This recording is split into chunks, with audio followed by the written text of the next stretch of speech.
Olá, vamos então nessa aula discutir sobre os desdobramentos da metapsicologia do Freud. Já vim apresentando um pouco mais superficialmente como que é a metapsicologia, o que é essa proposta que o Freud construiu, e agora eu vou falar dos aspectos um pouco mais com ênfase, né? A primeira e a segunda tópicas, as topografias, as pulsões, que é o aspecto do ponto de vista econômico, e o ponto de vista dinâmico. Aqui é a metapsicologia, e falar um pouco sobre a constituição humana a partir da leitura que o Freud faz, que é a noção da sexualidade infantil, né? A teoria do narcisismo, que ele veio me falar aqui, né?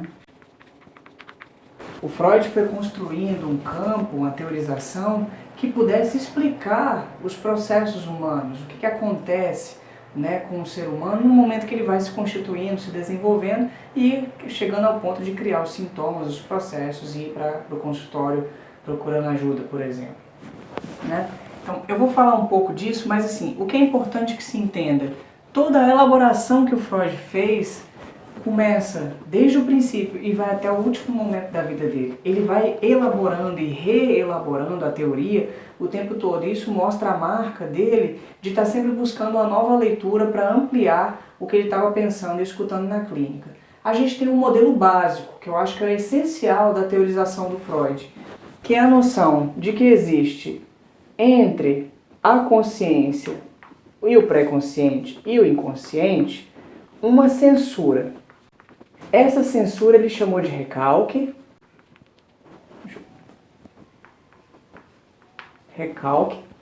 E ele foi nomeando os processos que vão acontecendo nesses lugares. Ele foi ampliando o escopo, a leitura dele.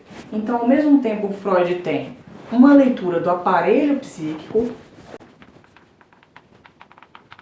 ou seja, o aparelho psíquico tem um funcionamento, e ele também tem uma leitura sobre a constituição psíquica. Aqui tem a ver com a metapsicologia. A constituição psíquica é a forma como o aparelho vai se constituindo e ele tem a ver com a sexualidade infantil e com o narcisismo. São as formas para entender. A teoria do Freud é uma teoria que a gente chama de romântica, porque é uma teoria que implica num conflito entre dois aspectos geralmente binários, antagônicos, melhor dizendo. Então, de um lado tem a consciência, do outro lado tem o inconsciente. As pulsões, você vai ver, elas se dividem e estão sempre ali em conflito, uma vai no sentido diferente da outra, né? Então, ele sempre está trazendo um ser humano que vive um conflito, e não é um conflito qualquer, é um conflito pessoal, interno, né? Ele chama de realidade psíquica. A nossa realidade psíquica interior, digamos assim, é a realidade com conflitos, tá? Então vamos entender um pouco melhor sobre isso. Então, a gente já tinha uma noção da metapsicologia. Metapsicologia, só para lembrar, é a teoria que o Freud tem para explicar o funcionamento psíquico, tá? Como que é o aparelho psíquico da gente. Isso para poder dar conta de entender os sintomas e os outros processos, né? Então você tem um ponto de vista topográfico, o ponto de vista dinâmico e o ponto de vista econômico.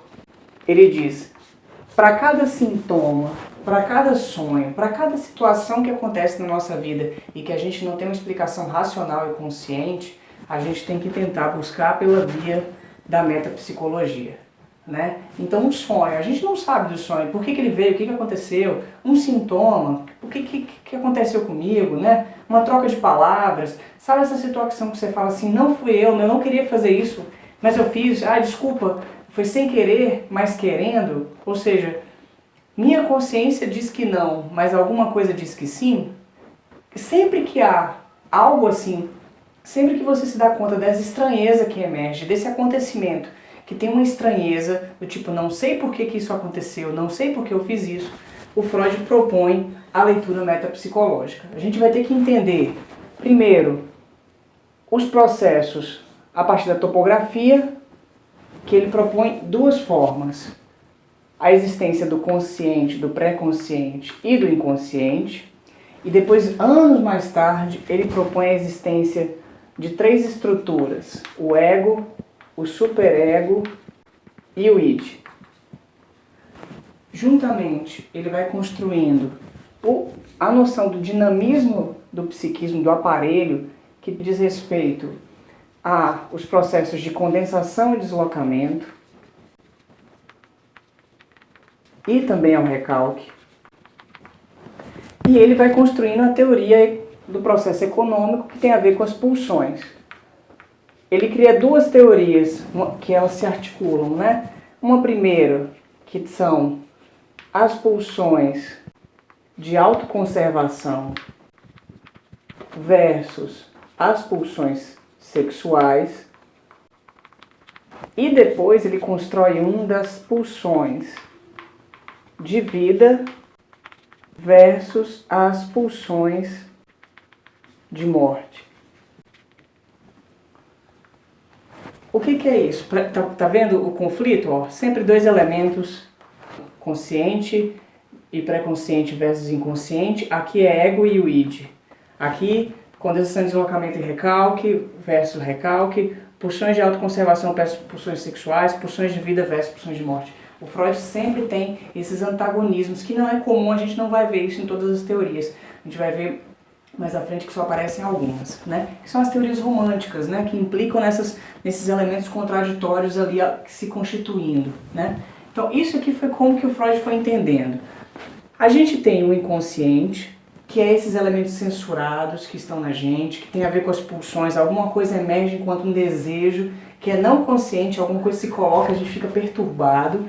Na medida em que a gente tenta fazer isso, ele tenta se lançar para a consciência para a gente poder realizar, a gente censura com o recalque. Tá vendo como é que eles vão se articulando? A gente censura com o recalque, o inconsciente tenta encontrar outra forma de sair. Como? Pela via da condensação e deslocamento. A condensação é assim, vários dessas ideias, desses elementos que estão no inconsciente, que querem sair, mas estão censurados, se juntam em um só.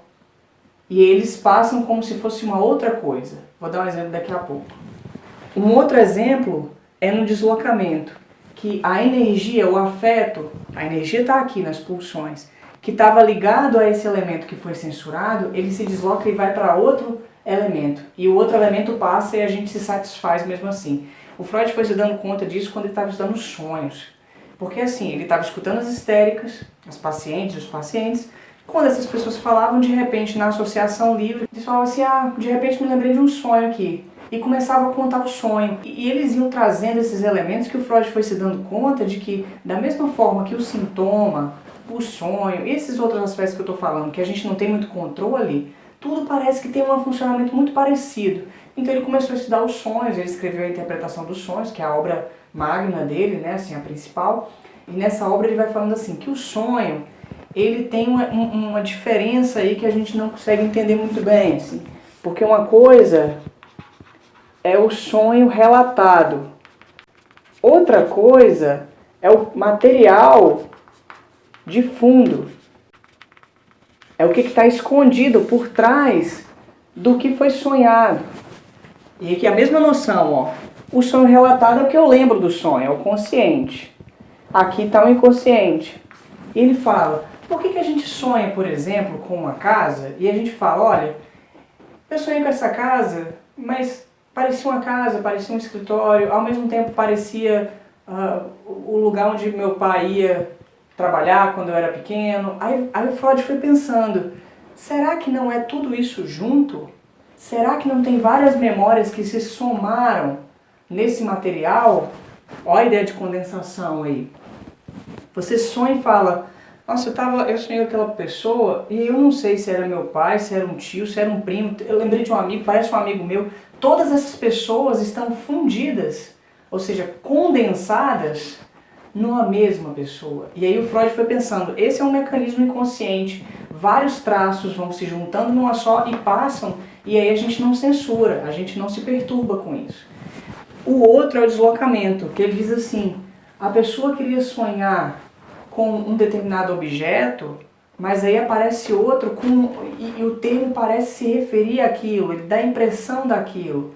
Você sonha com caminhão, por exemplo, e aí quando você acorda e está falando disso, você fala assim, nossa, caminhão, me dá a impressão de ter sido algo tão grande o sonho, de ter sido um sonho tão imenso, caminhão.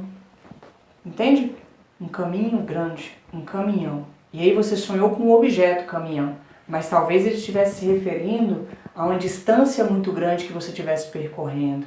O Freud vai falando que o deslocamento, perceba, não são várias imagens juntas necessariamente. Isso é a condensação. A pessoa tem uma perda e aí faz um sonho de que outra pessoa está morrendo. E ela está chorando muito por uma outra pessoa. E aí acorda e fala assim, mas eu queria que tal pessoa morresse, por que eu estou sonhando que tal pessoa morrendo? Mas na verdade aquilo poderia estar fazendo referência a um outro, que ela não queria sonhar, obviamente, porque eu ia sonhar com a morte de alguém que eu quero muito, que eu gosto muito. Né? Então essa é a noção do deslocamento. Então o Freud foi sacando que quando tem um sintoma, quando tem um sonho, quando tem uma troca de palavras, quando tem qualquer um desses processos que a gente fala ou que a gente vivencia, que emerge enquanto acontecimento, né? E a gente não sabe o que está acontecendo, a gente fica desbaratado, a gente fica perturbado, é porque tem um processo inconsciente acontecendo, tem uma censura acontecendo, tem algo relacionado à condensação e deslocamento, as pulsões estão funcionando. E as pulsões no Freud são elas que mobilizam a realização e esses acontecimentos todos. Num primeiro momento ele entendeu que havia dois tipos de pulsões. A gente se preserva para evitar problemas, que são as pulsões de autoconservação, ou a gente faz um movimento em relação ao outro, né? As pulsões sexuais vão no sentido da satisfação sexual com o outro. E aí depois ele foi alterando isso para pensar em dois tipos de pulsões, que são as de vida e de morte, que aí eu acho que fica mais interessante para pensar, que ele diz assim: a gente tem pulsões que se ligam, que buscam satisfação, realização, né? Independentemente seja na gente ou no outro, e ele soma tudo isso aqui, essas duas aqui se somam nas pulsões de vida, ou seja, a gente quer realizar muito algo, a gente busca uma satisfação com isso, a gente busca prazer com isso, ou evitar o desprazer. Esse é o chamado princípio de prazer no Freud, que é assim, a gente está sempre buscando ou ter prazer, satisfação com as coisas, ou evitar o desprazer das coisas, né? Ou as pulsões de morte, que é um outro tipo de funcionamento que diz respeito à repetição, que diz respeito a uma perturbação que a gente não consegue dar conta, e aí determinados eventos ficam se repetindo na nossa vida o tempo todo, a mesma escolha da pessoa, o mesmo tipo de tropeço na vida, o mesmo tipo de problema. Ele vai falando, a gente busca satisfação, mas alguma coisa se repete porque a gente está tentando dar conta de algum processo que a gente não conseguiu até então. A gente tem um modo de funcionamento que a gente não dá conta, algo nos impulsiona para frente, algo nos impulsiona para alguma direção, isso provoca sofrimento, isso provoca desgaste, a gente censura, a gente evita e a gente está sempre nessa situação de lidar com esses conflitos. O que ele vai fazendo, o Freud, é elaborar melhor conteúdos para dar conta disso, né? Então, sempre que a gente está pensando, escutando um paciente na psicanálise, a gente está escutando a partir desses elementos que estão ali, né? Eu não falei tanto das topografias, né? Você tem tanto o consciente, o pré-consciente e o inconsciente, quanto a noção de que o Freud criou do ego, do id e do superego. O id, ele está relacionado às pulsões, ele está no inconsciente, e ele faz um movimento de satisfação. O id busca a realização das suas satisfações. Na medida em que ele faz esse movimento, o superego, que é uma instância moral que a gente introjeta, a gente pega pra gente, a gente constitui, faz a censura. Está relacionado ao recalque. Nesse momento o id faz mão dos mecanismos de condensação e deslocamento para poder satisfazer as pulsões no processo consciente e pré-consciente. E é o ego quem vai ter que lidar com essa situação. Então, desde o começo o Freud já dizia que existe consciente e inconsciente, a censura, a gente fica num conflito entre as duas coisas. E ele vai, a cada nova teorização, dando novos nomes e novos conceitos para elaborar esse processo, né? O fato é que o sujeito chega com isso pra gente. Agora a questão é, onde entra a sexualidade infantil aí? Né? Esse é o ponto para a gente pensar. Na medida em que a pessoa cresce, ela vai se relacionando, desde criança, ela vai constituindo sua sexualidade. Isso é a leitura psicanalítica, tá? A sexualidade não é o sexo, mas é exatamente esse afeto e a linguagem na relação com o outro. Os nomes, o toque, a carícia, o contato, o amor, o sentimento, a raiva, o prazer, o desprazer, tudo isso faz parte da sexualidade. E a criança vai se constituindo na relação com o pai, com a mãe, com os irmãos, com os parentes ao redor. É aqui, a partir da constituição da sua sexualidade, que a gente vai desenvolvendo a partir dos órgãos do corpo, tal, da boca, do ânus, da genitália, dos olhares e tudo mais, do contato com o outro, as nossas escolhas sexuais, o nosso interesse, as nossas perturbações, e é daí que vai vindo o nosso mal-estar, as censuras e tudo mais. Então, aqui o Freud fala da constituição. É dessa constituição que a gente vai ter o aparelho psíquico, que eu estava falando agora há pouco da metapsicologia, né? Então é aqui que vão vir os elementos para a satisfação da pulsão, as formas de satisfação, como que a pessoa vai ter prazer ou não e assim por diante.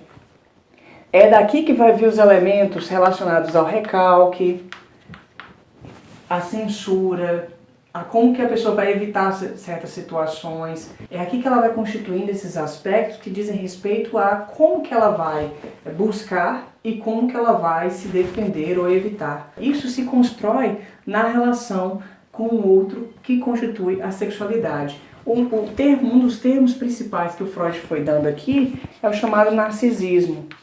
Narcisismo diz respeito à história do Narciso da mitologia grega, que é um homem que se olha no espelho d'água e se apaixona por si mesmo. Então Freud vai construindo a sua teorização para mostrar isso, de como que a gente olha para o outro e a partir do olhar para o outro no espelho, né, não no espelho físico, mas no espelho em termos de espelhamento, né, assim, no contato com a mãe, com o pai e tudo mais, a gente vai construindo nossa sexualidade, quem a gente é, o que a gente deseja, o que é proibido pra gente, assim por diante. E isso tudo vai fazendo parte, vai compondo, constituindo o nosso aparelho psíquico, que são os nossos processos mentais. A psicanálise, então, vai trabalhar com o sujeito reconstruindo, lidando com o aparelho psíquico que foi construído ao longo do processo de constituição dessa pessoa. Então ela traz o sintoma e a partir do sintoma a gente vai destrinchando como que o aparelho dela está funcionando para entender e para reconstruir esse processo, tá bom? Vou deixar algumas referências para você olhar, se tiver alguma dúvida, pergunta, a gente discute e em seguida eu vou discutir um pouco mais sobre a clínica, né, para pensar como que fica a experiência clínica da psicanálise, tá? Bom estudo!